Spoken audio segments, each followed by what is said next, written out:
ciertamente, continuando ya en la línea temática que expusimos la ocasión anterior, podemos ver que la apologética de este periodo se centra en el universo como un orden de beneficio mutuo.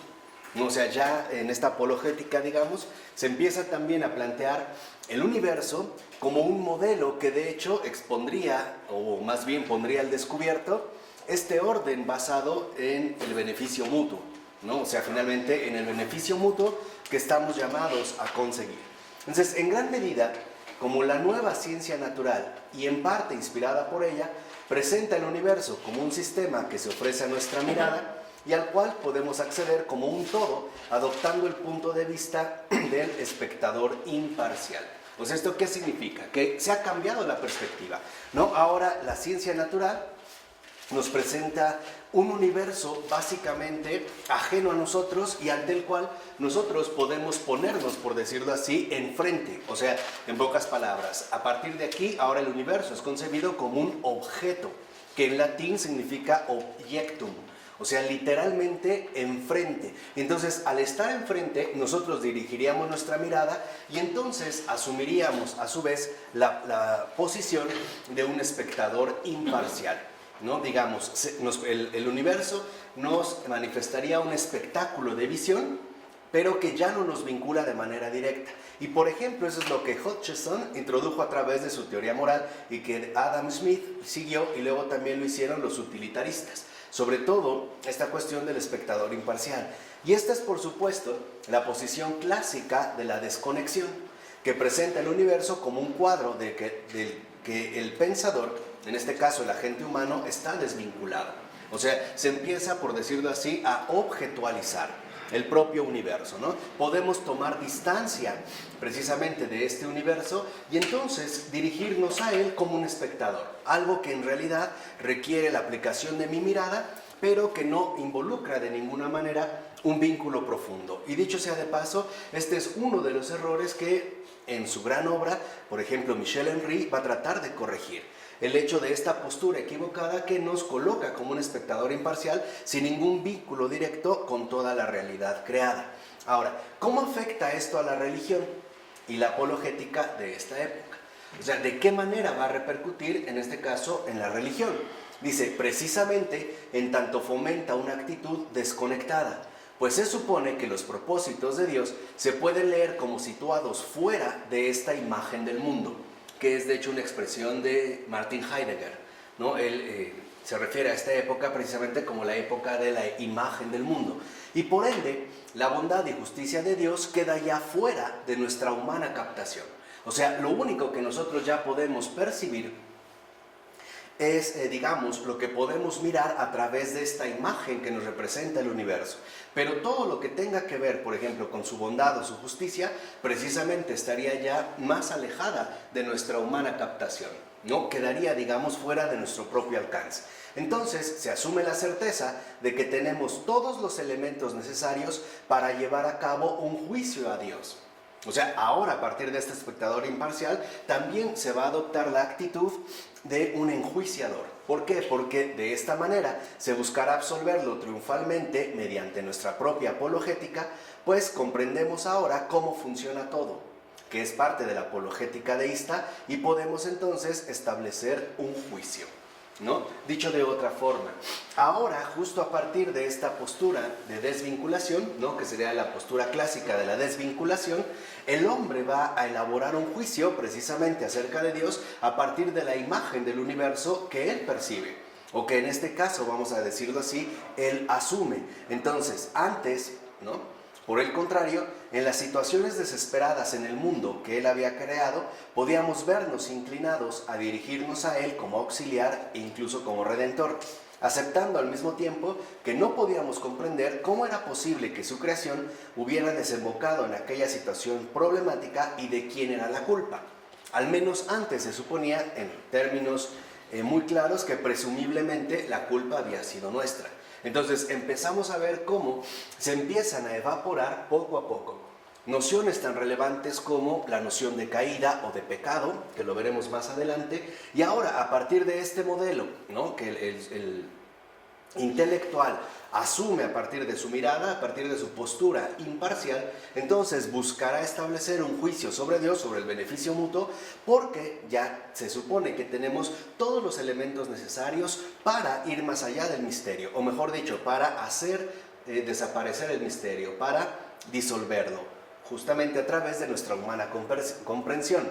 De hecho, las personas que concurren, por ejemplo, a los cafés y los salones literarios, que eran, digamos, como los centros principales de reunión, en la cual se reúnen los intelectuales destacados de esta época, comienzan a expresar su descontento en sus pláticas y reflexiones acerca de la justicia divina.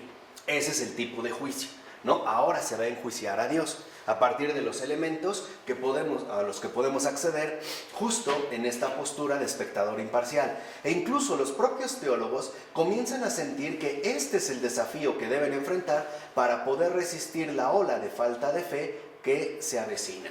O sea, pareciera que entonces empiezan a surgir cuestionamientos como los que hoy en día, de cierta forma, son más o menos frecuentes, tales como el siguiente, ¿no? A ver, ¿por qué, en pocas palabras, si Dios es bueno, por qué hay mal en el mundo? ¿O por qué hay tantas injusticias? ¿O tanto sufrimiento, etcétera? O sea, pareciera que entonces con el diseño que se está planteando, este tipo de cuestiones son incompatibles, ¿no? Digamos, con la versión que aquí se está proponiendo. Entonces, podemos formarnos ya una idea de las complejas fuerzas que produjeron el cuádruple eclipse promovido por el deísmo, ¿no? Entonces, el deísmo va a repercutir de una manera cuádruple, precisamente en la configuración de nuestra postura contemporánea. En parte, debido a la experiencia social de la imposición exitosa de orden y disciplina al yo y a la sociedad, que ya describimos en su momento. En parte, por la continuación de las reflexiones que en gran medida ya eran parte del cristianismo reformado para llevarlas ahora a un tratamiento mucho más radical. Y en parte, una reacción contra el marco jurídico penal que el cristianismo medieval y reformado habían convertido en un horizonte exclusivo.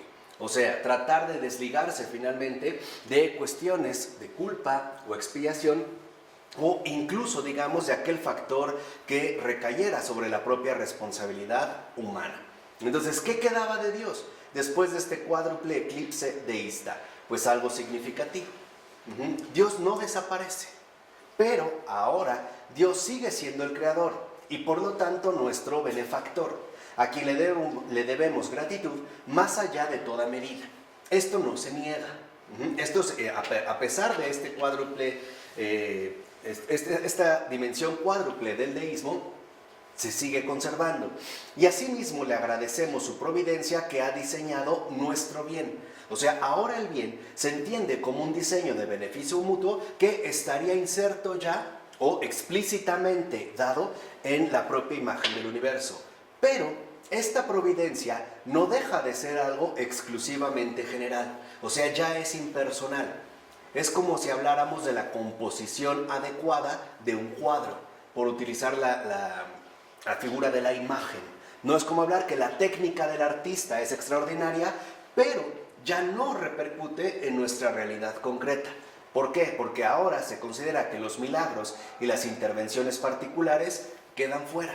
Además, Dios, ha previsto para nosotros una vida después de la muerte con recompensas y castigos. Ahora, dentro de esta interpretación, esta vida después de la muerte, que se caracterizaría por las recompensas y los castigos hacia los cuales nos dirigimos, también esto forma parte de nuestro propio bien. O sea, es un elemento indispensable de este diseño, porque esto es lo que nos motiva a cumplir su plan benéfico. O sea, en pocas palabras, esta vida después de la muerte, con sus respectivas recompensas y o castigos, solamente es una motivación añadida para que podamos llevar a cabo su plan benéfico, o sea, el beneficio mutuo que ahora nosotros debemos de realizar, o que se ha puesto ya en nuestras manos. Y así se produce una migración de la noción de Dios como fuente indispensable para nuestra vida espiritual y moral. O sea, Dios prácticamente ha quedado fuera de juego. Se le menciona, pero podemos decir en otros términos que ya no se le invoca. Dios está ahí presente como una especie de diseñador, ¿no?, de este orden del universo, pero que ya no mantiene una relación personal o directa con nosotros. De tal manera que incluso esta migración de Dios como fuente indispensable para nuestra vida también se va a ver, digamos, remitida a la dimensión espiritual y moral. De hecho, fíjense, de ser el garante de que el bien triunfará, o al menos se mantendrá en pie, en un mundo de espíritus y fuerzas plenas de significación, pasa a convertirse en, primero, el acelerador esencial de ese poder ordenador a través del cual desencantamos al mundo y lo ponemos al servicio de nuestros propios fines, o sea, de nuestros propios propósitos. Es un poco también lo que Pascal criticaba, en este caso, a Descartes. Pascal decía que Descartes había utilizado a Dios como un mero pretexto para arrancar su sistema. Y una vez que éste arrancó, entonces lo despide de un papirotazo, ¿no? O sea, ya no es relevante para la continuidad. Y dos, Dios, en tanto origen de nuestro ser espiritual y material, dirige nuestra lealtad y veneración. O sea, únicamente como una especie de director lejano, ¿no?, de lo que nosotros realizamos. ¿Qué se entiende en este caso, por ejemplo, por veneración? Bueno, cumplir su plan en el mundo. O sea, realizar nuestro propio bien que coincide con los propios objetivos de Dios. En este caso se fusionan los objetivos de Dios con los objetivos nuestros en el mundo. O sea, ahora Dios, digamos, funciona más como una especie de pretexto para justificar y fundamentar esta propuesta del beneficio mutuo, con todas sus peculiaridades que hemos venido describiendo. ¿Se entiende? ¿Sí? Ciertamente, el elemento 2 fue expresado principalmente en términos de una doctrina de la gracia que sostenía la noción de que el poder de imponer orden al yo y al mundo es, de hecho, el poder de Dios que habita en nosotros. O sea, se reconoce como un poder de Dios, pero que en realidad habita en nosotros. Podemos decir que en este caso se va cargando cada vez más las tintas hacia la dimensión de lo humano. Es tanto como decir Dios existe, sí, pero nosotros somos los que tenemos que llevar a cabo, ¿no?, este orden del beneficio mutuo. Y de esta manera es importante reconocer que este poder que habita en nosotros es algo que debemos no solo reconocer, sino también alimentar. Entonces podemos decir a grandes rasgos que la redención depende de nosotros. No se niega a Dios. Simplemente, por decirlo de esta forma, ya no se le invita a participar en esta realización, ¿no? Lo que volvemos a decir ha quedado fuera de juego. No se ha mandado a Dios a descansar a las bancas. Entonces tenemos que alimentar este poder. ¿Cómo? A través de la adopción de una vida ordenada. Y sobre todo a partir de las múltiples exigencias de las disciplinas individuales, ¿no?, que dijimos involucran la productividad, etcétera, etcétera. Y así, es decir, con una confianza cada vez mayor que se refleja en el orden armonioso, centrado en lo económico, ni la gracia ni la intervención de Dios parecen ya tan indispensables. Y esto es obvio, porque si ahora el orden armonioso, el beneficio mutuo, ha quedado centrado en lo económico, entonces, y esto es algo que estaría a nuestro alcance, pues prácticamente Dios comienza a convertirse en algo superfluo, en algo, vamos a decir, irrelevante. Vuelvo a repetir, no se niega la existencia de Dios, pero ya no se considera que sea relevante para el desarrollo de nuestra propia vida humana. Y nada más de paso, habría que recordar lo que el propio Jesús nos dijo: nadie puede quedar bien con dos amos. E incluso añade, ¿no?, para decírselos claramente, nadie puede quedar bien con Dios y con el dinero. Y aquí está el punto. Aquí se está optando por esta cuestión económica que, como bien sabemos, ya en el siglo XIX y sobre todo en el siglo XX se va a convertir en una cuestión monetaria. Y también, dicho sea de paso, hay un texto bastante interesante de este sociólogo llamado George Simmel, que escribe un libro que se llama El dinero, y que lo más, interesante en este caso es que no se limita a la descripción económicamente clásica del dinero, sino ante todo a las repercusiones que psicológicamente puede tener sobre los seres humanos, sobre todo al ser asumido como la columna vertebral de nuestro orden social, ¿no? Son más de 500 páginas, pero vale la pena. Bueno, entonces, se ha creado el espacio para un cambio en el que el poder del orden o sea, económicamente armonioso, es considerado algo puramente humano en todos los sentidos. Se habla de Dios, pero no se actúa con Dios, ni se le invoca. ¿Por qué? Porque todo lo que necesitamos para adquirir nuestra felicidad radica en nosotros mismos. Claro, nos ha sido dado por Dios, sí, se lo agradecemos, pero ahora nos toca a nosotros realizar esta enorme tarea, ¿no? De tal manera que entonces ahora se va a ir concentrando esta óptica cada vez más en las potencialidades que humanamente pueden ser explotadas para adquirir finalmente este orden armonioso centrado en lo económico sin apelar a la gracia o en este caso a la intervención de Dios. Entonces a Dios culto, a Dios adoración. Sí, claro. Sí se le reconoce, pero ya no se le invita, digamos, a participar concretamente en nuestra realidad. Entonces, ¿cómo se hace el culto? ¿No? O sea, ¿cómo se va a hacer el culto? A través de mi conducta moralmente disciplinada. Ese es el culto, que es lo que habíamos visto, si mal no recuerdo, la ocasión anterior. Cuando dijimos que el mayor peligro era que, en pocas palabras, la religión había quedado convertida en moralismo.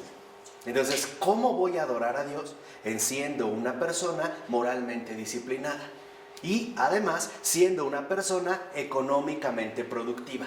Ya no, por ejemplo, yéndome a un monasterio buscando metas más allá del orden humano, sino aplicándome en el trabajo, siendo una persona honesta, responsable, etc. Y sobre todo, económicamente beneficiosa para el orden social. O sea, en pocas palabras, la adoración ya no depende de una transformación radical de todo mi ser. No, ahora la adoración se reduce a llevar una vida humana y moralmente irreprochable. O sea, ¿cuál es el culto? ¿No? Nos preguntaba Aaron, es una buena pregunta. ¿Cuál es el culto ahora? Pues el moralismo. Pero Jesús dijo, la adoración está en espíritu y verdad. Claro, ¿No pero queda el espíritu y la verdad? Ya no. Aquí no. O sea, dentro de este modelo que precisamente enfatiza ya el orden netamente intrahumano, pues los recursos que se van a poner, digamos, en marcha seguirán siendo igualmente humanos. Y esto, aunque parezca un poco extraño, sigue estando muy vigente en muchas personas. Por ejemplo, hay mucha gente que dice que no va a la iglesia, o que no se confiesa, o que no participa de los sacramentos, pero que es buena, y que Dios lo sabe, y que con eso será suficiente para alcanzar, ¿no?, su recompensa. Este es el moralismo. O sea, el moralismo es reducirlo todo a una religión de la conducta exterior, que de hecho también, por ejemplo, ya Benedicto XVI o el actual Papa Francisco han criticado duramente. Y han insistido precisamente en que el cristianismo, por lo menos, no es moralismo. El cristianismo sería en todo caso una transfiguración, o sea, una realidad o la acción de la gracia de Dios. O sea, es un acontecimiento sobrenatural. Algo que en su momento también Henri de Lubac había insistido al escribir un librito bastante bueno que se llama El misterio de lo sobrenatural. Precisamente recuperándonos este horizonte de lo trascendente que aquí había quedado prácticamente clausurado. Aquí, por ejemplo, vemos que sí hay una clara diferencia entre un antes y un después. ¿Por qué? Porque para la Edad Media, e incluso también desde la Edad Antigua, se tenía la clara conciencia de que el triunfo del bien depende necesariamente de la intervención y acción directa de Dios. O sea, en pocas palabras, el triunfo del bien es obra de la gracia. En cambio, el después, o sea, lo que va iniciándose con la Edad Moderna, clausura esta participación de lo divino para ahora llevar, vamos a decirlo así, esta acción benefactora al ámbito netamente humano, o sea, al ámbito de nuestras propias capacidades. Entonces, si literalmente en la gestación de la Edad Moderna, que es donde estamos avanzando, empieza a haber una especie de rechazo, ¿no?, hacia el misterio, pues la opción que les queda para desarrollar su proyecto de felicidad, pues es la moral.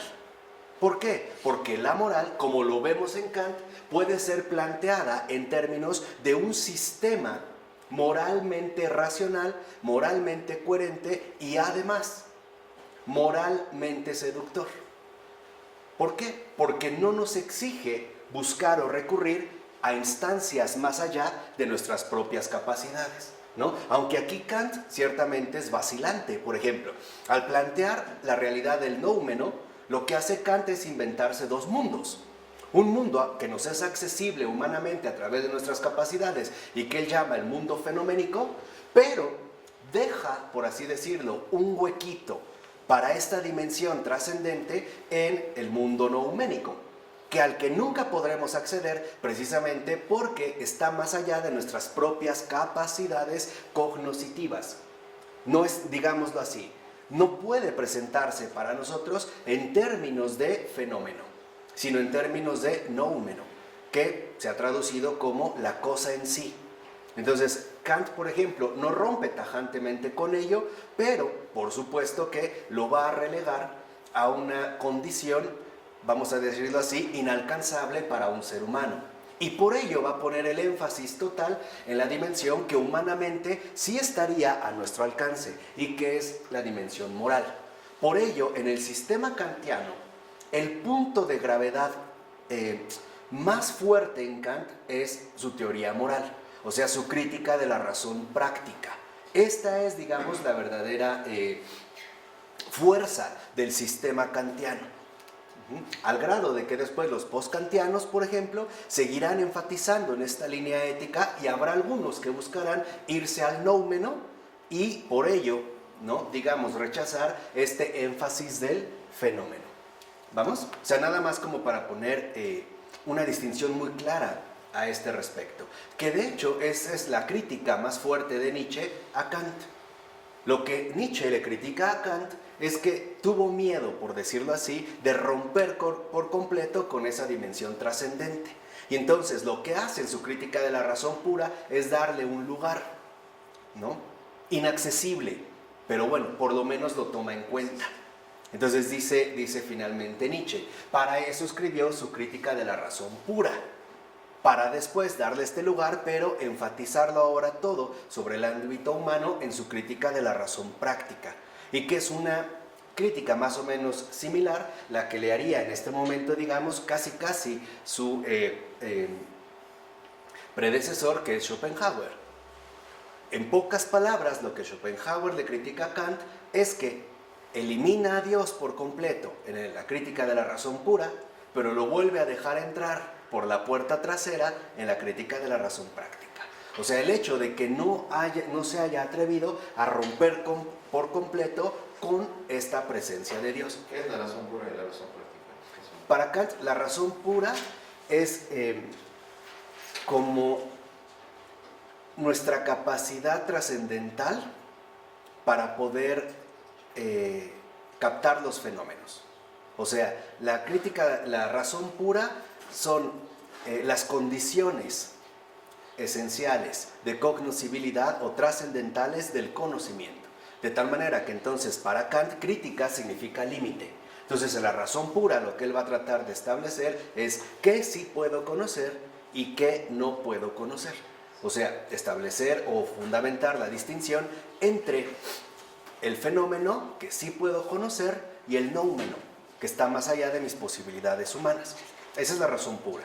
La razón práctica tiene que ver con esta ley que humanamente nos puede mover a establecer el orden en la tierra y que a grandes rasgos llamaríamos moral, o en este caso ley moral, que él lo va, digamos, a presentar bajo la forma del imperativo categórico. Entonces la razón pura se refiere a lo que pensamos, o mejor dicho, lo que podemos pensar, y la crítica de la razón práctica al modo en el cual debemos actuar, siguiendo en este caso la ley, ¿no? O como Kant diría, el cumplimiento del deber por el deber.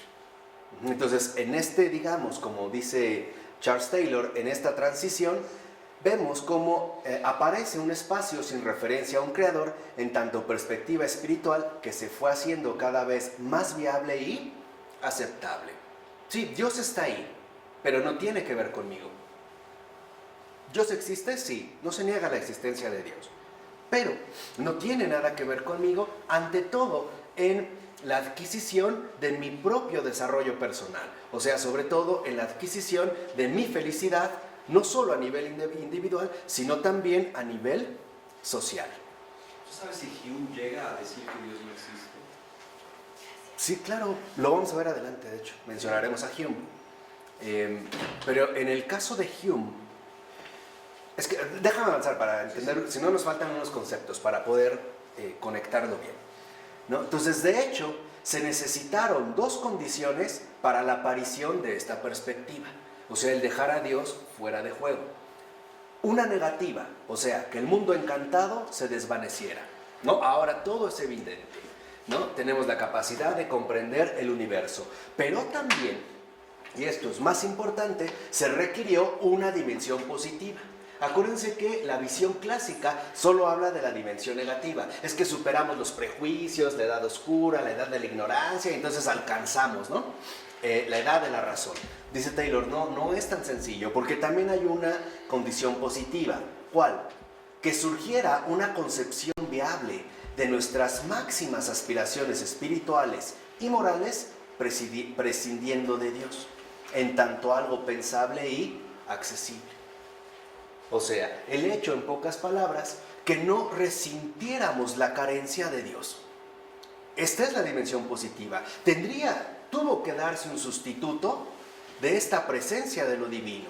Y este sustituto se formuló a partir de la ética del orden impuesto. Es lo que les decía, por eso ya se insiste más en la conducta moralmente razonable que en la conducta creyente que va más allá de la razón.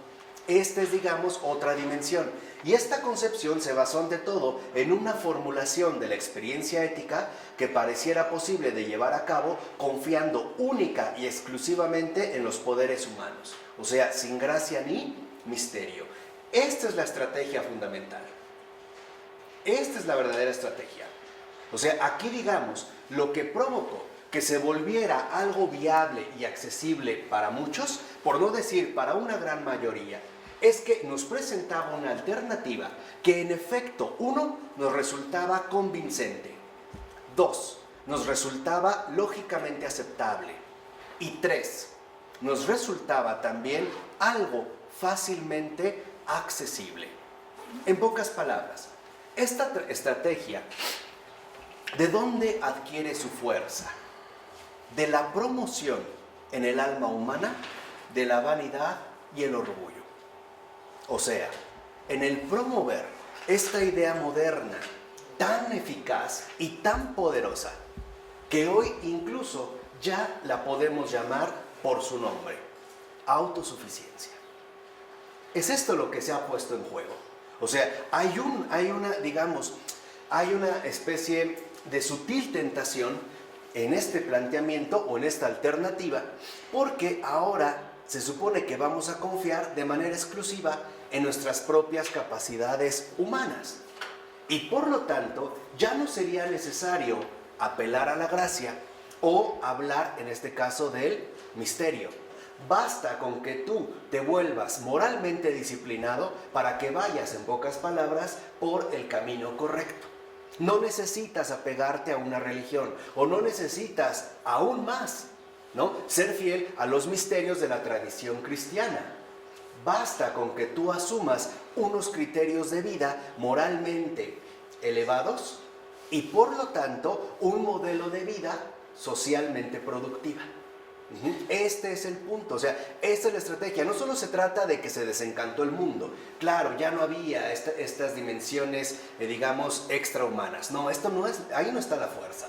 La fuerza de este planteamiento está en la condición positiva, o sea, que se nos ofreció por primera vez una alternativa aceptable y sobre todo sugerentemente accesible para nuestra propia realidad humana.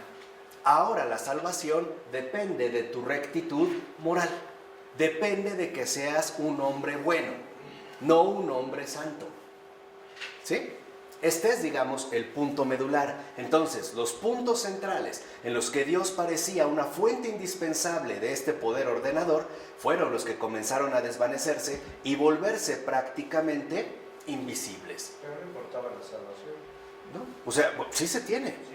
Sí, claro, como lo vimos, hay una concepción de una vida más allá de la muerte, pero que involucra, o a la cual se puede acceder siguiendo este orden, ¿no?, ético. O sea, sí se tiene la noción de un más allá, pero al cual vamos a acceder solamente si nos comportamos a la altura de las exigencias morales. Vamos a poner un par de ejemplos muy básicos. Un punto central en los que Dios es una fuente indispensable es, por ejemplo, la posibilidad de cambiar lo que realmente hay en nuestros corazones. Esto es algo que sin gracia no se puede realizar. En cambio aquí, ahora lo que se propone es una especie de disciplina éticamente autocontrolada. O sea, el esfuerzo por superar nuestros propios defectos. Segundo ejemplo. Otro, y quizá más relevante todavía, donde Dios es una fuente indispensable de la que no podemos omitir, es el poder librarnos de las tinieblas del error. El poder acceder a la verdad es una obra de la gracia. No es una obra que humanamente podamos realizar por cuenta propia. Y tendríamos muchos ejemplos para dar. Por ejemplo, Platón puede ser un intelecto extraordinario, filosóficamente, con una capacidad humana increíble, sí, pero no llega a la verdad. Es algo que el ser humano por sí mismo no puede. En cambio, como aquí ya no hay estas dimensiones trascendentes, entonces Dios prácticamente empieza a transformarse en algo superfluo e incluso comienza a perderse poco a poco de vista de nuestro horizonte de vida común. ¿Por qué no cancelan a Dios completamente? Lo dejan así y cambian la verdad. ¿No fuera mejor una cancelación de Dios? Se lo están cancelando de una manera u otra, ¿no? Claro. Entonces, ¿por qué no cancelan? Porque entonces, aquí aprovechan en que Él exista, ¿no? Algo deben aprovechar. De que Él está allá, algo deben, a lo mejor por las masas que acumulan. Sí. O también porque esto serviría como un modelo para guiar, digamos, la orientación que ellos están proponiendo. O también lo usan para atacar la iglesia. Sí, Sí. claro. E incluso esta cancelación total de Dios sí se va a dar, y no va a faltar mucho, a través del movimiento ilustrado radical. Por ejemplo, con el Barón de Holbach, o con Meslier, o con algunos otros, sí se va a dar por completo esta cancelación. De hecho, llegamos de eso a la cancelación. Pero hay otra postura que a mí me parece realmente interesante, respetable y radical, que es la de Nietzsche. Y es no cancelar a Dios, pero oponerse radicalmente a Él. O sea, vivir en un estado completo de irredención. Recuerden que en gran medida esto nos va preparando para Nietzsche, que ese sí me parece que es serio. Pero aquí hay unas modificaciones importantes que hoy en día siguen teniendo cierta influencia de una o de otra manera en nuestra experiencia creyente. Con ello llegamos al apartado 2, que iría del tomo 1 de la página 372 a la 382. ¿Qué quiere decir? Que en este apartado 2, Charles Taylor va a desarrollar algún otro aspecto de esta historia narrativa del auge de la no creencia. Entonces, lo primero que no podemos olvidar es que todo esto ocurre dentro de la cultura que se desarrolló entre las élites de las sociedades avanzadas de Europa Occidental en el siglo XVIII, o sea, la cultura de la sociedad cortés. Este es, digamos, como el contexto particular. ¿Cuál era esta idea de la sociedad cortés? ¿Cómo se autoconcebían a sí mismos estas élites que formaban parte de las sociedades avanzadas de la Europa Occidental durante el siglo XVIII? Bueno, formaba parte de la autoconcepción que tenían de su propio mundo, de los estratos de la élite occidental, principalmente tres: la francesa, la inglesa y la escocesa. Este es, digamos, como el referente concreto, en la cual los miembros de la sociedad cortés estaban dedicados fundamentalmente al arte de la paz. O este era, digamos, ¿no?, el grueso de su argumentación. ¿Por qué? Porque, seamos sinceros, la ilustración se maneja en base al contraste. Y esto hay que mencionarlo muy bien.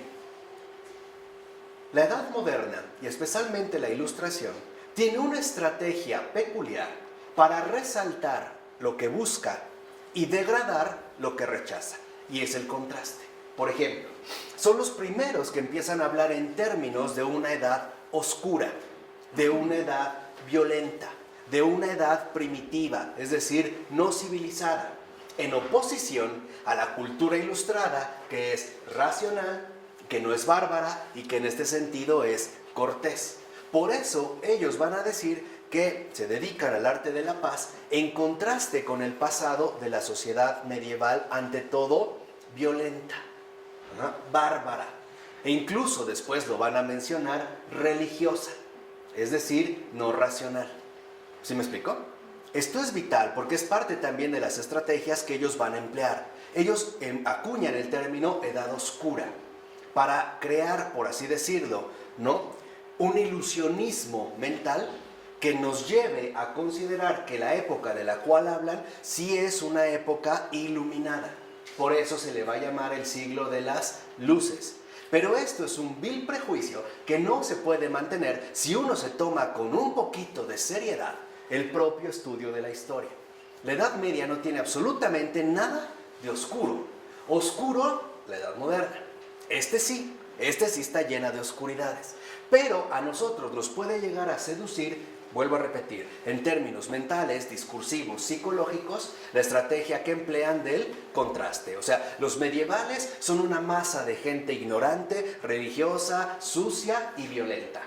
Los ilustrados es una gente educada, cortés, civilizada y limpia, por poner un caso, ¿vale?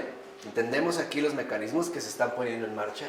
Y entonces, en primer lugar, este arte de la paz se basaba en que era una sociedad productiva, comercial, que le daba un lugar importante a las artes útiles y, por supuesto, a su mejora sostenida.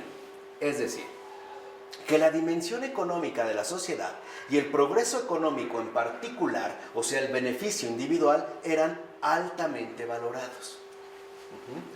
Y además, esta sociedad también se definía por su devoción a las artes más refinadas, o sea, lo que ahora llamamos bellas artes, entre las cuales destacaba la literatura, la conversación y la filosofía. Y con ello se consideraba más civilizada, lo cual significaba que había alcanzado un grado de refinamiento más alto y superior que sus predecesores. Aunque se había superado o no el nivel de la civilización clásica grecorromana, aún era tema de discusión. Entonces, esto es lo que vemos, que en efecto se presenta como una de las principales pretensiones del Renacimiento, siglo XV italiano. Para ellos, lo importante es superar la Edad Media, ¿no? Y en este caso podemos decir superar esta Edad Media caracterizada ante todo por su cristocentrismo. Esto es también otro de los proyectos que hay de fondo. Quitar, o a grandes rasgos incluso, erradicar por completo el eje fundamental del orden que está basado en el teocentrismo. Y como nos empezará a explicar Thomas Keating al rato en el nuevo texto que vamos a estudiar, empezar a sustituir el teocentrismo por el egocentrismo, por lo que ya Charles Taylor nos ha venido explicando en términos de humanismo exclusivo. De tal forma que entonces esta cualidad culturalmente diferente les hace suponer que en efecto ellos se encuentran ante todo en términos de superioridad. Y empezarán a elaborar un montón de historias presentándonos una barbarie primitiva, ¿no? Repelente, repugnante a una civilización refinada como la que aparece entre las élites del siglo XVIII. O sea, están elaborando también mitos, están elaborando mitologías. El gran Gilbert K. Chesterton, en su libro El hombre eterno, es justo lo que combate. Por ejemplo, él dice, nos han hablado del hombre primitivo, el hombre de las cavernas, ¿no? Dice, cuando en realidad se basan únicamente en unos dibujos que hoy llamamos pinturas rupestres. Y dice Chesterton, ¿de dónde sacan que era salvaje por eso? ¿No? Un golpeador de mujeres que utilizaba esta especie de mazo, hablaba raro, así bestial, ¿no? Con pieles, come carne cruda, etc. Dice, ¿de dónde? Si ni siquiera han encontrado una evidencia científica donde se haya conservado un garrote de madera con restos de cuero cabelludo femenino, ¿no? Por ejemplo, dice, no, es que el hombre no es producto de una evolución, es producto de una revolución. Y precisamente esta revolución se llama arte. ¿Qué quiere decir? Que no es exclusivo de esta época. Por eso, para ellos, al quererse saltar esta era teocéntrica, entonces buscan remitirse a la edad clásica, o lo que ellos van a llamar la edad clásica, como echándose para atrás. Por eso se habla de un renacimiento, el renacer de la cultura clásica, es decir, de Grecia y Roma. Por eso veremos cómo en el siglo XVIII se empiezan a elaborar esculturas y aparte idealizadas de lo que eran los griegos. Estos cuerpos, ¿no?, masculinos perfectos, marcados, estos son inventos del XVIII, no son ni siquiera esculturas originales de esta Grecia.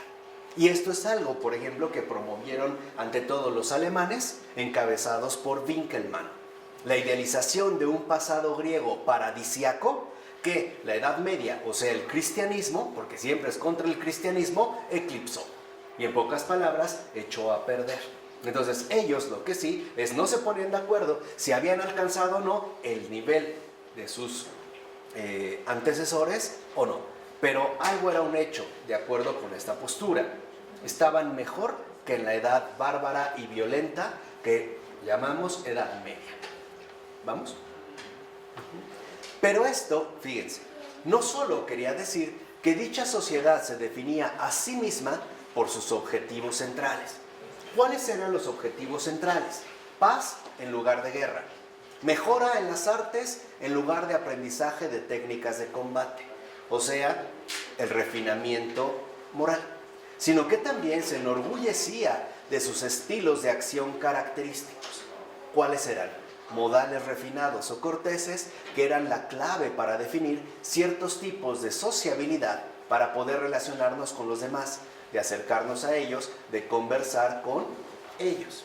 Aquí aparecen, por ejemplo, todos estos gestos corteses que hoy conocemos a través de cierta literatura, incluso a través de cierta cinemática, donde, por ejemplo, aparece el rey y entonces, ¿no?, las doncellas le dicen Your Grace, ¿no? Esto es el punto. Este tipo de modales refinados, de acuerdo a los ilustrados, es lo que les daba una característica de superioridad y por lo tanto de ventaja sobre, volvemos a repetir, ¿no?, los cavernícolas antiguos y los medievales atrasados. Augusto Comte, por ejemplo, que funda el positivismo, ya en pleno siglo XIX, sigue exactamente el mismo esquema prejuicioso, al grado de que va a postular su teoría hablando de 3 estadios, ¿no? Un estadio religioso, que es el peor de todos, donde abunda la superstición, etc. Un estadio filosófico, donde finalmente, ¿no?, se ha logrado dar un paso para liberarse de la influencia religiosa, y el último, que es el estadio positivo, encabezado ante todo por las ciencias. O sea, da la bienvenida a la era del progreso, ¿no?, viniendo de lo peor hacia lo mejor. Esta es, digamos, una inversión que tampoco tiene cabida dentro de la ortodoxia cristiana. ¿Por qué? Porque para nosotros es claro que este mundo no va para arriba, no va en progreso, va en declive. Y por eso Jesús llega en la plenitud de los tiempos. Dicho de otra forma, ellos nos hacen creer, ¿no?, nos crean una imagen de un mundo que va progresando de menos a ¿qué? A más. Cuando en nuestra ortodoxia de fe sabemos que este mundo va de más a menos. ¿Cuál es el más? ¿El siglo XVIII? No, la creación originaria. Ese es el más. Y de ahí empieza a venir ¿a qué? En declive. En la plenitud de estos tiempos llega Jesús para que no se caiga el mundo entero, sino que las almas vuelvan a donde pertenecen. ¿Sí me explico más o menos? Así, aunque en términos muy generales. Pero si lo ven, incluso este tipo de trasfondo ha venido a afectar nuestra propia experiencia creyente, ¿no?, haciéndonos creer que estamos en un mundo mejor. Hoy hay jóvenes que están convencidos de que a lo mejor la vida de sus abuelos era inmensamente aburrida porque no había tablets o iPhone o videojuegos, ¿no? O sobre todo no había redes sociales. Entonces hoy, por ejemplo, si hay un apagón en una casa y no hay luz, los jóvenes entran en shock. No tienen nada que hacer. Se les acabó el mundo, ¿no? Y entonces el estilo o la manera cortés era el modo de abordar al otro como un agente independiente, o sea, con sus puntos de vista e intereses legítimos, e iniciar un intercambio amable para el mutuo beneficio. Hoy tenemos una expresión en español muy buena y es, lo decimos en México, darse el avión. Claro, vamos a hablar, no vamos a violentarnos, ¿no? Aquí está el germen de la tolerancia moderna.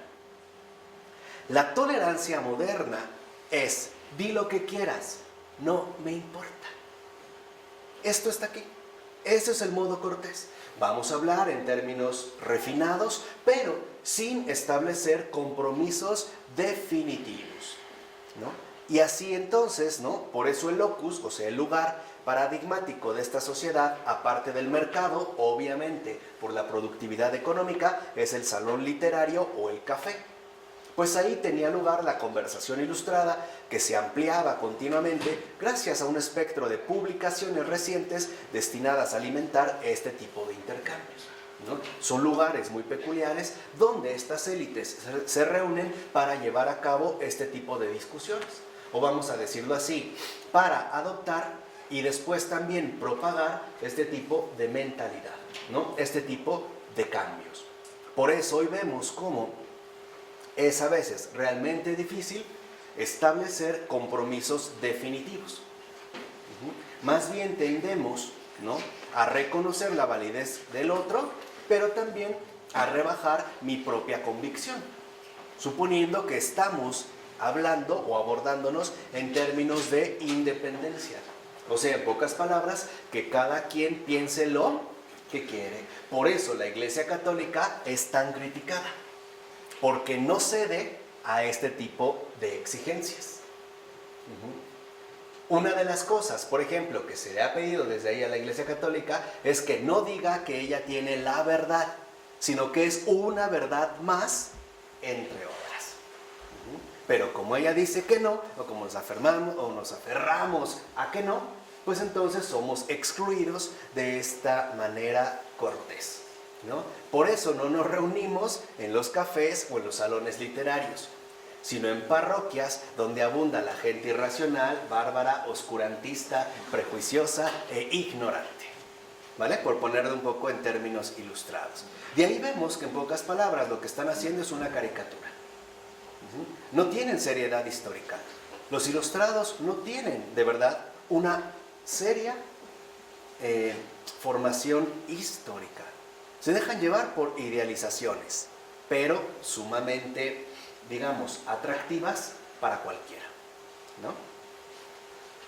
De manera similar, entonces, el respeto que se debían unos a otros como iguales tenía límites estrictos. O sea, ahora en el trato, ¿qué es lo que nos empezó a volver iguales? La conversación. Ya no estaban las cuestiones jerárquicas, ya no. Ahora la conversación es aquello que nos va planteando en términos de cuasi igualdad, pero, por ejemplo, también había límites. Por decirlo, no incluía a la gran masa de campesinos o artesanos. Estos no. Estos siguen siendo, en último término, bárbaros, o sea, descorteses. O, por utilizar el término preferido de estos ilustrados, incivilizados, ¿no? Relegados.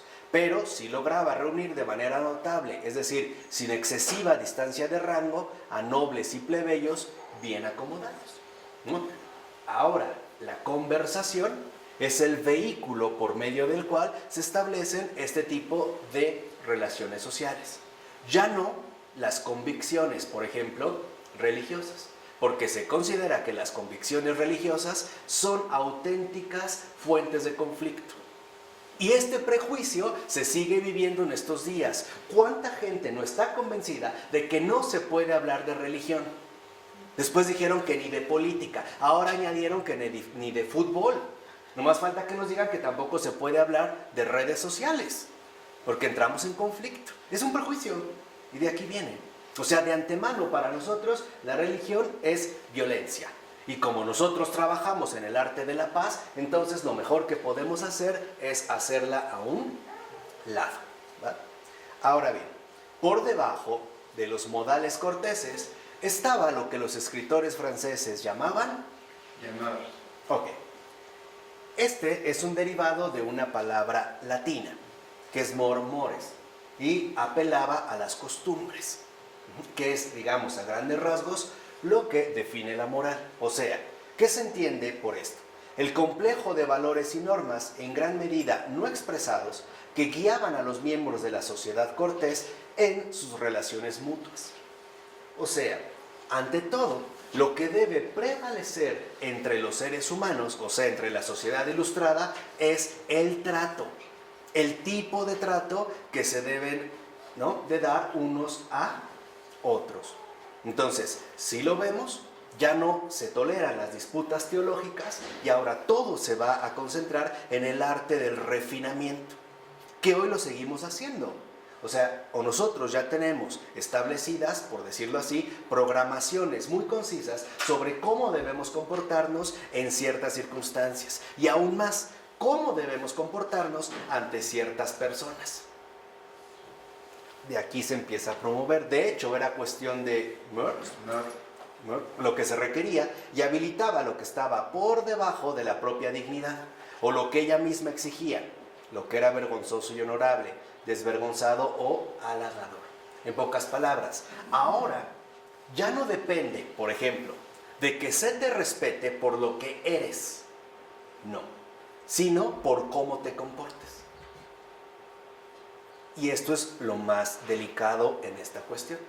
Por ejemplo, si yo me comporto de manera educada, de manera civilizada, de manera cortés, puedo ser aceptado, aunque sea corrupto o fraudulento, mentiroso o hipócrita. ¿Vamos? Aquí entendemos una dimensión, me parece a mí, poco captada de la obra del Marqués de Sade. El Marqués de Sade, claro, es un libertino, ya hablaremos de ellos después, pero como libertino, él busca, por así decirlo, ir directamente contra esta moral cortés a través de proponer un tipo de vida enteramente desenfrenado, rompiendo, digamos, con los estereotipos o el orden impuesto. Entonces, el Marqués de Sade no solo es un escritor pornográfico, también es un crítico social de la sociedad cortés.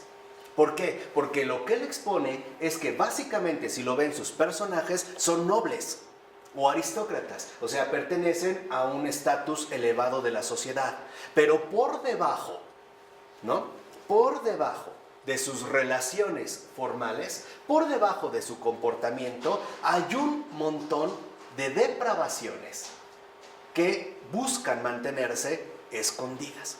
Entonces, cuando se publica el Marqués de Sade o empieza a publicar, ¿no?, sus primeras obras, que ya su obra cumbre, bueno, para mí ya su obra delirante, son, creo que se llama Los 120 días en de Sodoma, creo que son 120, no recuerdo el título, pero son 120 días de Sodoma, es ya su obra cumbre, ya delirante. Pero también lo que él escandaliza, porque lo que él está denunciando también de cierta forma es la hipocresía de esta sociedad cortés. Claro, si nos estamos basando en el comportamiento, ¿qué hay de lo que somos? ¿Qué hay de lo que somos? Y esto es algo que también hoy debemos superar. O sea, no podemos considerar que alguien es respetable únicamente por los modales refinados que ha adquirido. O que alguien es más respetable, por ejemplo, hoy en día, porque estudia en una universidad cara y en lugar de que estudie en una universidad pública. O porque alguien habla varios idiomas. O incluso porque hoy en día tiene un cuerpo de cierta manera y no un cuerpo normal. ¿Sí me explico? ¿Se entiende lo que quiero decir? Esto es parte fundamental.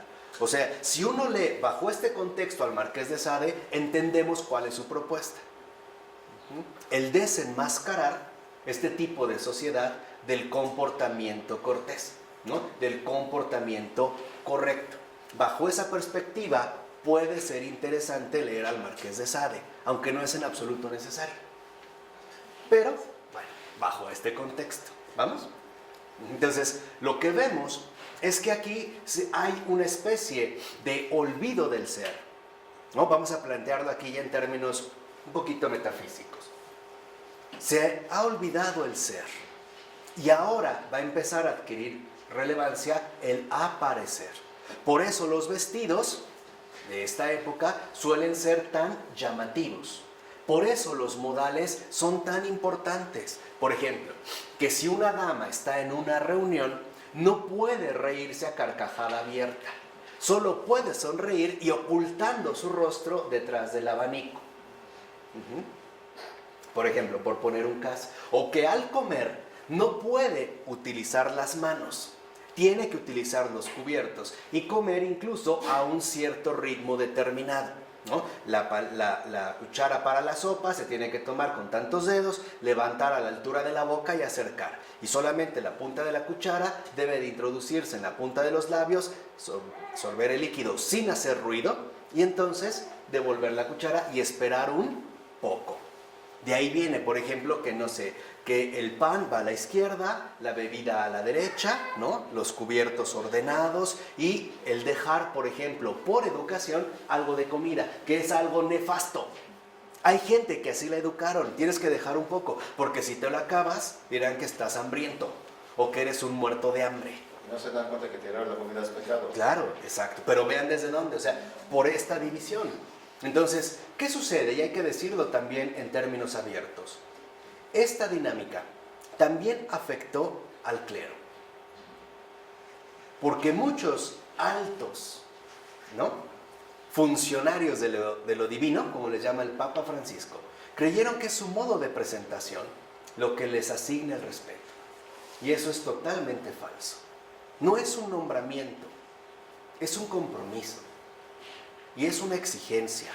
No es porque sea monseñor o el arzobispo o el señor cardenal. No. No nos importa cómo se llama. Lo que nos importa es quién es. Esto es lo vital. Para salir, digamos, de este doblez que en efecto promueve mucha hipocresía y ante todo mucho tipo de falsedad. Se empieza a llevar lo que se puede considerar una doble vida, ¿no? Somos moralmente correctos en lo público, en lo visible, pero mortalmente enfermos en lo invisible, o sea, en lo interior. Es como el esposo que nunca falta al trabajo, le da todo a su esposa, todo a sus hijos, es estricto, lo lleva a las mejores escuelas, pero en la noche visita prostitutas. Porque bueno, el cuerpo lo pide, ¿no? Aparte no le hace daño a nadie, para eso trabaja, no está robando, lo está pagando con el sudor de su propio esfuerzo. ¿Sí me explico? Esta es la raíz de todo, de este tipo de situaciones. Ciertamente, lo que había cambiado en ese momento no habían sido tanto las reglas explícitamente válidas de la sociedad, sino el espíritu, o sea, las normas no oficiales y en gran medida implícitas del intercambio de las élites. Lo que cambió, es como dice Charles Taylor, es el trasfondo, el background, que no está explícitamente formulado, pero ya se ha puesto en marcha. De este modo, dicho cambio dio como resultado este tipo de cultura considerada en parte en términos económicos y políticos. Por ejemplo, se busca la ampliación del comercio, la aparición de viajes más largos con sus respectivos descubrimientos, ¿no?, el surgimiento de estados más fuertes que podían forzar a los nobles beligerantes a disolver sus fuerzas irregulares y así mantener la paz, pero también se le veía ante todo como un cambio de perspectiva, una ampliación de la mente, un refinamiento de la sensibilidad y un mayor interés en las ciencias y en la filosofía. Por eso, si lo vemos, hoy hay muchas madres y padres que primero se preocupan porque sus hijos se limpien la boca con servilleta antes que en que sean honestos. Esta es la línea. Estos son los herederos de los ilustrados. Que no diga groserías, pero que sí encubra mis propias hipocresías. Por ejemplo, no le digas a tu papá, que vino fulano de tal, es tu tío. No le digas. Ah, pero eso sí, pórtate bien. Por eso siéntate bien, ¿no? Come bien, bla, bla, bla, bla. Porque para nosotros sigue siendo, por así decirlo, el pasaporte para la aceptación social. Ante todo, a través del ritualismo que establecemos en los espacios públicos. O podemos decirlo de manera mucho más concreta, es el código de aceptación ante las demás personas. ¿No? Para nosotros es muy importante cómo nos presentamos en público. Cómo es que aparecemos ante los demás. Bajo qué, digamos, códigos nosotros sabremos que podemos ser aceptados o bien rechazados, o por lo menos criticados, por no decir ya denigrados, ¿vale? En esta línea. Entonces, vemos que todo ello refleja los rasgos del orden moderno. ¿Cuáles son estos rasgos? Los modos de organización mediante los cuales la sociedad debía civilizarse para llegar a ser educada y refinada, o sea, en este caso, pulida. Vuelve a utilizarse esta estrategia del contraste. Lo medieval es burdo, es tosco. Lo moderno es pulido, es refinado, es educado, es racional, no religioso, etcétera, etcétera. Así pues, el orden moral moderno de la sociedad cortés formó un marco o conjunto de límites normativos a la acción y la intervención de las iglesias y propició la eliminación de las diferencias religiosas. Eliminación a la que ya nos hemos familiarizado, lo que yo les decía. No, de religión no se puede hablar, de política tampoco, de fútbol tampoco. ¿Qué quiere decir? Que si estamos entendiendo la propuesta, entonces si aquello que nos logra reunir en un espacio compartido social es la conversación, entonces está prohibido que esta conversación tenga, vamos a decirlo así, elementos religiosos. Porque te va a ser mal educado. Claro. Aparte vas a promover la violencia y no, lo que queremos es paz. Bola de mentirosos. Nada más. Pero bueno, esta es, digamos, la estrategia que se propone. De ahí que, por ejemplo, ahora el poder del Estado debía operar en forma independiente del control eclesiástico. Y el orden público debía mantenerse más allá de las perturbaciones que provocaban las contiendas eclesiástico-doctrinales. Proviniesen estas desde abajo, o sea, de las sectas, o desde arriba, de la coerción o persecución gratuita del Estado. Entonces, en este planteamiento, en efecto, se empiezan a excluir cada vez más las intervenciones de la religión, en este caso de la Iglesia, pero también de la política, en este caso del Estado, a través de fundar sociedades que ellos mismos, ¿no?, llamarán libres, o miembros de una sociedad libre, o sea, sin presión ni de la religión ni de la política. Esto significa entonces que existe un fuerte conflicto potencial entre este ideal de sociabilidad y el tipo de autoridad sacra que se arrogaba, por ejemplo, el magisterio de la Iglesia Católica o las altas interpretaciones de autoridad en la Iglesia de Inglaterra, la llamada High Church, que es como, digamos, la línea con más autoridad dentro de la Iglesia anglicana, ¿no?, dentro de la Iglesia de Inglaterra. De esto surgió entonces una identificación firme y sistemática de lo religioso con lo social, compatible de hecho con concepciones tanto liberales como absolutistas de la autoridad política. Pues en este caso, lo religioso quedaba ahora confinado a canales sociales razonables, humanitarios y obedientes a la autoridad que dirige el orden social. Entonces, ¿quieres realmente conservar una vida religiosa? Perfecto. No vayas a las iglesias. Vuélvete humanitario. Sé razonable. Lo vimos en las citas de la clase anterior, ¿se acuerdan? Dar de lo que nos sobra. Claro, ¿no? ¿Para qué le vas a dar a ese sacerdote mantenido? No, dáselo a quien lo necesita. A él no, él ya tiene mucho. Que la ciudad más rica del mundo es el Vaticano. ¿no? Ahí están los tesoros escondidos, ¿no? Es poderosísimo ese estado, ¿eh? El más poderoso, y tiene espías, y no sea pura mentira. El único secreto del Vaticano no solo está en el Vaticano, y es la Eucaristía. Está hasta en la parroquia más humilde del lugar o el poblado más desvalido. Ese es verdaderamente su tesoro. Todo lo demás no es lo esencial. Y no hay que ir al Vaticano para encontrar ese tesoro, ¿eh? Lo tenemos mucho más cerca, en este sentido.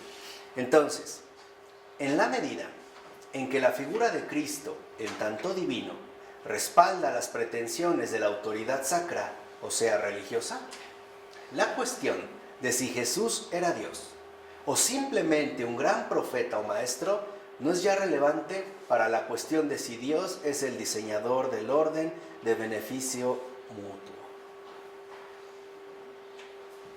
Vemos que aparece entonces una de las principales pretensiones de toda herejía: eliminar esta incomodidad de que Jesús sea Dios. Mejor que sea un gran hombre, un modelo moral, sí, un profeta sí, pero no Dios, porque de su divinidad depende la autoridad religiosa. Mejor que sea un hombre bueno, Claro. como ellos. Sí, claro. Educado. Superior, moralmente superior, pero hombre, no Dios. Un profeta, un iluminado, pero en último término, hombre. Y así, dice Taylor, se presenta la tentación de o bien abandonar la cuestión o la doctrina de la divinidad de Cristo para deslizarse entonces hacia el deísmo, este Dios abstracto que es más bien un recurso lógico para la argumentación, o bien la de adoptar una actitud escéptica hacia tales cuestiones. Esta actitud escéptica, por ejemplo, se va a ver ya desarrollada en el siglo XIX a través de la postura del liberalismo. Justo por este tipo de pretensiones o tentaciones comenzará el liberalismo, por ejemplo, dentro de la teología liberal, a hacer estudios cada vez más profundos, ¿no?, y relevantes con respecto a la figura histórica de Jesús. Entonces, para muchos lo que les interesa es decir, sí, Jesús sí existió, es un personaje realmente histórico, pero no necesariamente divino. Esto ya sería un invento posterior de sus discípulos que le atribuyen esta supuesta divinidad para ganar autoridad. En pocas palabras, Jesús existió, la iglesia es un invento de sus discípulos, especialmente de ese hablador llamado Pablo, que sería el verdadero fundador del cristianismo. El cristianismo como doctrina religiosa, o sea, finalmente como magisterio. De ahí que entonces se desate una polémica entre el Jesús histórico y el Cristo divino, ¿no? Se le quiere como partir en dos. Entonces muchas líneas protestantes igual van a hacer este tipo de estudios, dando énfasis sobre todo a este Jesús histórico, al que de cierta manera, por ejemplo, tendríamos al alcance, pero sin meternos más allá de esta condición netamente histórica. ¿Sí? ¿Vamos en estas pretensiones? De hecho, la civilización cortés y el orden moral que ella afianza pueden fácilmente pasar a ser vividos como un marco de acción autosuficiente dentro del cual se pueden encontrar los parámetros que definen nuestra vida social, moral, espiritual y política. Y las únicas referencias trascendentes que ahora serán admitidas serán aquellas que respaldan el orden admitido y que no justifican su violación, rechazo u oposición. Todo el que se oponga a este orden admitido, que es el orden moral moderno, simple y sencillamente ya no será tomado en cuenta. Solamente se trata de entrar a formar parte precisamente de este proyecto.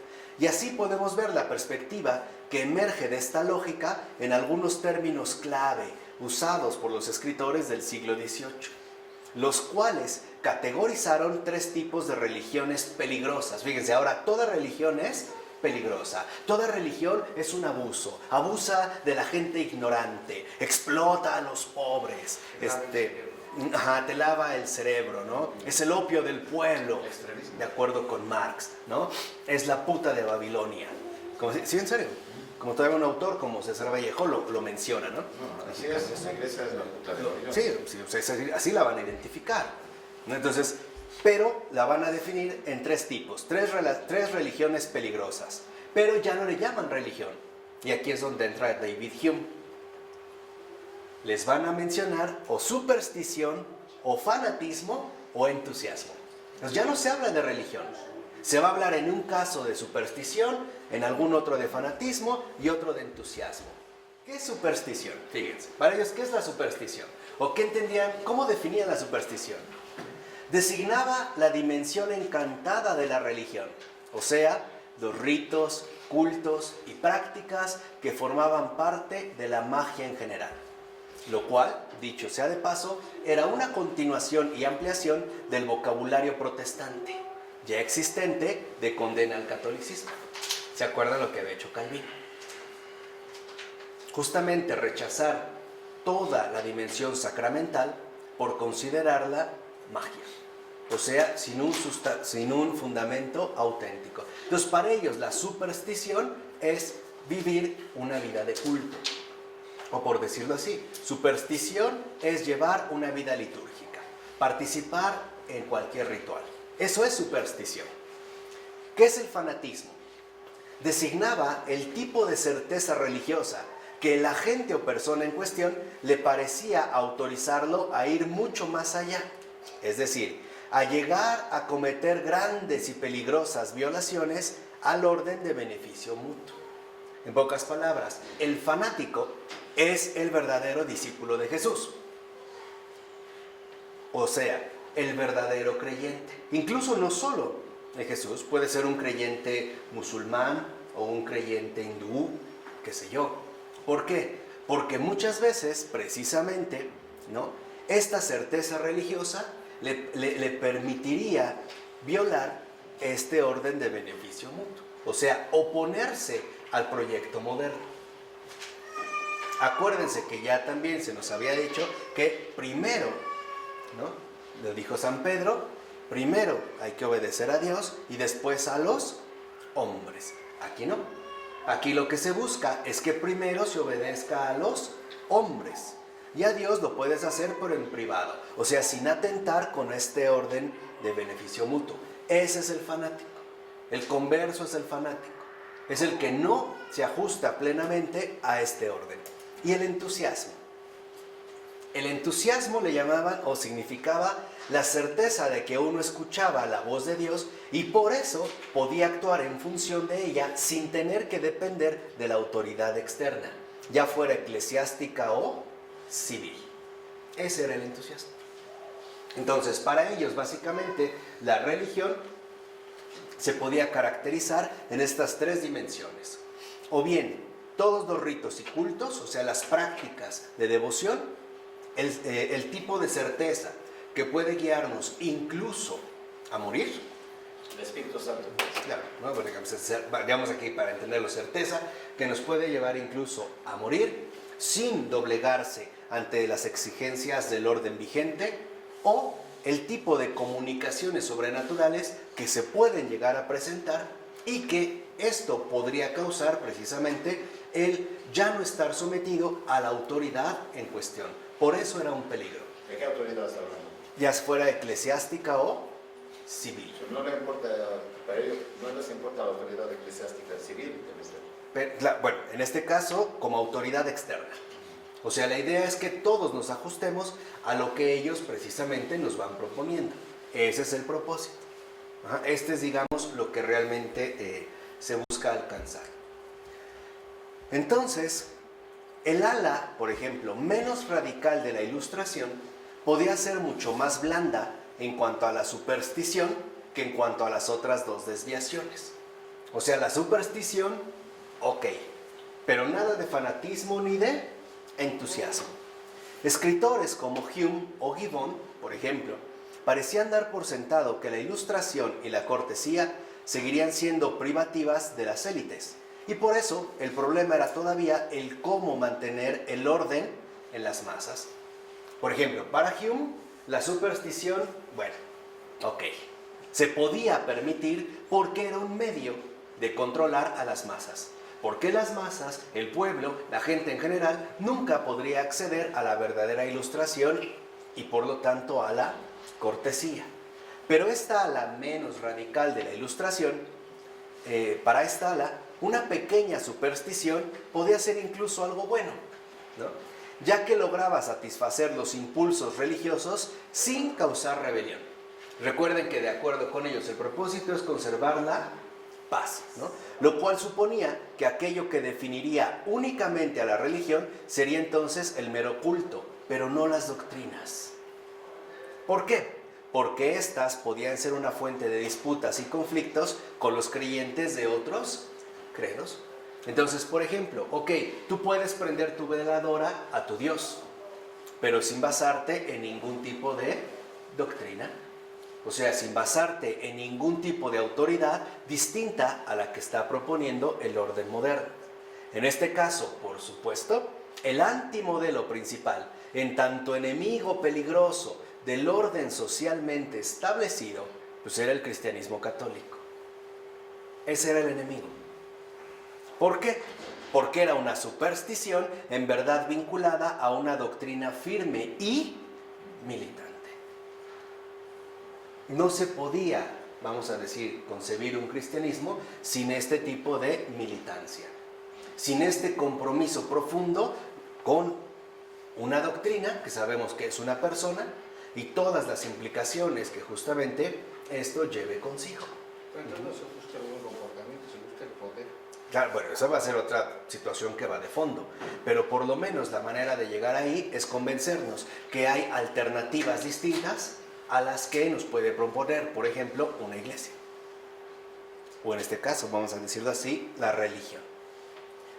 Dicho en otras palabras, la Iglesia Católica no estaba en sintonía con la motivación esencial de este tipo de orden civilizado. Y era evidente que no.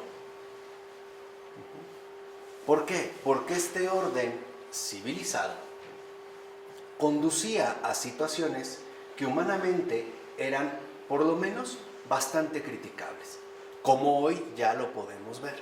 Por eso se catalogaba a la iglesia de antimoderna, de que no aceptaba, por ejemplo, las exigencias que este orden estaba imponiendo cada vez más, ¿no? Y hoy vemos que es la misma línea que sigue apareciendo en gran medida en muchos ámbitos de nuestra propia vivencia contemporánea.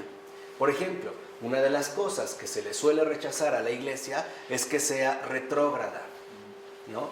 Que no esté a la altura de los tiempos. Por ejemplo, ¿para qué el celibato? Hombre, pues si es algo de lo más normal. ¿O para qué suponer que solo nos podemos salvar a través de ese tal Jesucristo? Si lo puedo hacer a través de llevar una vida recta y una vida buena, siendo honesto. ¿Por qué nos hablan siempre de pecado? ¿O por qué, sobre todo, nos quieren impresionar con la noción de algo inventado como un mecanismo de control que al que le dieron el nombre de infierno? ¿No? Si era la manera de doblegar a las almas. O sea, todo este tipo de imágenes vienen de los ilustrados. De hecho, la cortesía, el refinamiento, también entrañaban una posición de distancia fría e irónica respecto de las acciones encendidas, desagradables y destructivas de quienes estaban presos del fervor religioso. En pocas palabras, la sociabilidad dependía de un cálculo frío del propio comportamiento.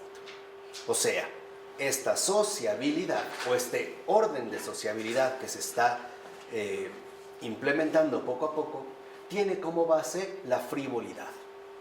Y ese es uno de nuestros graves problemas en los tiempos actuales.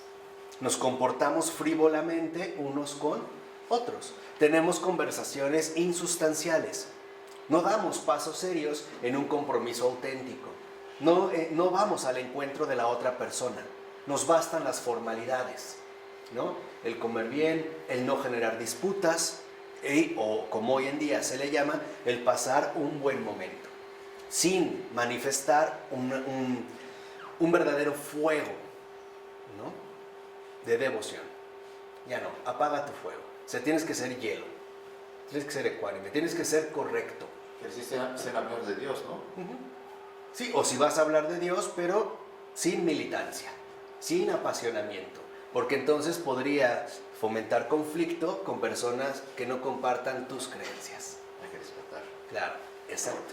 Esa es la otra estrategia que se impuso. Entonces, la civilización cortés proporciona un escenario de potenciales conflictos serios con el cristianismo, que es lo que vimos. Ese era el verdadero enemigo, porque es inseparable de una doctrina que implica una militancia, ¿no? Y en el cual eran posibles diferentes reacciones. Por ejemplo, para terminar, algunos se esforzaban por dar cabida a los dos, o sea, modernidad y cristianismo, civilización cortés y cristianismo. Algunos sentían la colisión, o sea, el choque, lo incompatible, y se volvían críticos de la cortesía. Algunos la sentían esta colisión y se lanzaban de lleno a diversos modos de rechazo de la ortodoxia cristiana, hasta llegar a modos de rechazo más profundos, como un humanismo netamente exclusivo, extendido incluso hacia el puro materialismo como verdadera alternativa para grandes masas de gente. Y que en efecto es otra de las líneas que fue ganando cada vez más relevancia durante los siglos posteriores, especialmente en el 19 y el 20. Entonces hay reacciones encontradas, que de cierta manera es lo que hoy, muy semejante a la situación actual en la que nos encontramos ante los desafíos del mundo contemporáneo, no saber cómo bien qué hacer, ¿no? ¿Qué tanto podemos comulgar, por ejemplo, con el orden establecido? ¿Hay que rechazarlo todo o hay que meternos de lleno en este orden y buscar alternativas diferentes? Eso es parte también de las problemáticas que afronta nuestra vida creyente. Por ejemplo, ¿qué pasa en el caso de los homosexuales? O como se ha hablado, de los divorciados. ¿O qué hay, ¿no?, con los matrimonios del mismo sexo? ¿Qué pasa con el divorcio o con el aborto? Son desafíos que tienen la dificultad de vamos a decirlo así, un poco de la negociación, ¿no? El determinar hasta qué tanto podemos llegar y hasta qué tanto no. Y sobre esto es precisamente sobre lo que vamos avanzando. Porque algo me parece claro. Hoy en día las prácticas ya existentes van muy adelantadas de las teorías hechas. O sea, estamos viviendo más de lo que podemos pensar. Sí, la doctrina nos puede dar criterios básicos, pero hay situaciones diferentes. Por ejemplo, hoy en día lo que se menciona en el caso, vamos a suponer, de qué ocurriría en el caso de los niños de madres solteras. Hay quienes consideran que, por ejemplo, no pueden recibir el bautismo, cuando el Papa Francisco ha dicho que sí. Claro, pero ese es el problema. Hay quienes consideran, pero ¿qué dice la doctrina? ¿Pueden o no pueden? Y ahí se va. Sí.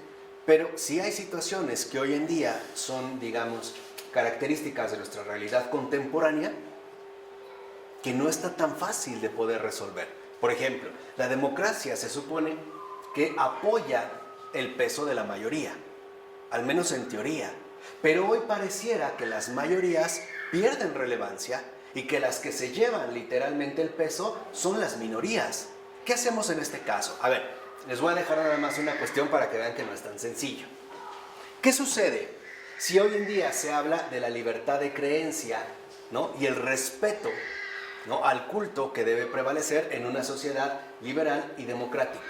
Ok, ¿qué sucede en el caso de que en un salón de clases, por ejemplo, apareciera una persona que es testigo de Jehová, un niño testigo de Jehová? ¿Lo obligamos a que participe de los honores a la bandera o no? Una cosa es que él sea testigo de Jehová, es una cuestión religiosa, pero los honores a la bandera es una cuestión cívica. Pero en su cuestión religiosa, o sea, es un hecho de conciencia que no puede participar, por ejemplo, de este tipo de situaciones. ¿Qué sucede? O sea, ¿lo obligamos a participar o respetamos su creencia? Que la dimensión práctica nos lleva a mucha delantera. O sea, hoy, por decirlo en pocas palabras, la dimensión vivencial en la que nos encontramos no está coordinada con la dimensión intelectual en la que pensamos. Hay un desfase. O sea, hoy en día lo que vivimos ha superado los marcos teóricos a partir de los cuales nos solíamos mover. Por decirlo así, la realidad nos está llevando cada vez más delantera y nos parece dirigir a situaciones cada vez más complicadas de resolver e incluso más problemáticas, al menos de entender. No es una situación realmente tan sencilla. Claro, podemos tener criterios teóricos para poder movernos. Sí, pero si apelamos a la realidad objetivamente, en su complejidad, no está sencillo. Hay situaciones que hoy en día, por ejemplo, no son de fácil resolución. Y esto es con lo que yo quería terminar hoy.